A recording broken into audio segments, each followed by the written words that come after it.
guess what? Procrastination paid off.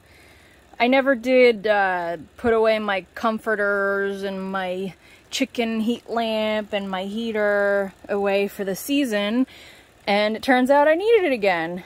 Why? Well, according to my handy little thermometer here, it's 45 degrees outside. It's about 10:30 in the morning on June 3rd, and that's too cold. These pumpkins want it 80 or 90 degrees, and for June this is not okay. With the heater running and that chicken lamp and the comforters kind of holding some of the heat in, I've been able to get it up to almost 60 degrees. As you can see, my second greenhouse is 51, and that's because I broke the little lamp, and the greenhouse is a little bit bigger because the plant's bigger.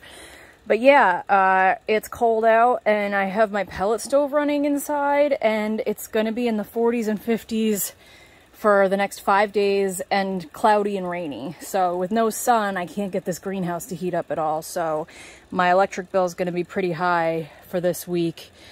And yeah, I don't think it's going to be any higher than 49 today. Yeah, not cool. So anyway, I'm keeping this place as warm as I can to hopefully keep this progress going, because she finally picked up and we don't want that cold to slow her down again.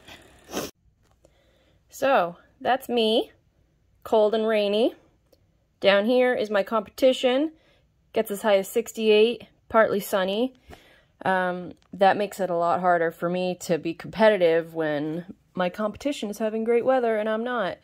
My pumpkins have slowed down drastically despite my attempts to keep the greenhouses warm. But it is what it is, and this is part of how it goes. So it's been 3 days since my last update. It is June 6th now. The plant's growing, but not crazy.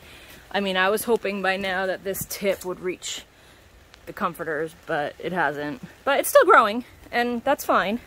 So we're just gonna keep waiting out this cold weather and do our best with what we got.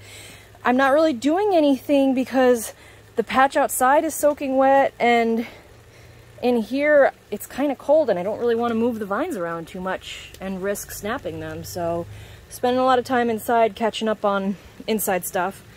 These are some extra plants I have for the food garden. I'm donating these to the Bangor Community Garden because I don't have room for them. If any of my friends want some tomatoes or spaghetti squash, butternut squash, acorn squash, cantaloupe, yeah, I got some.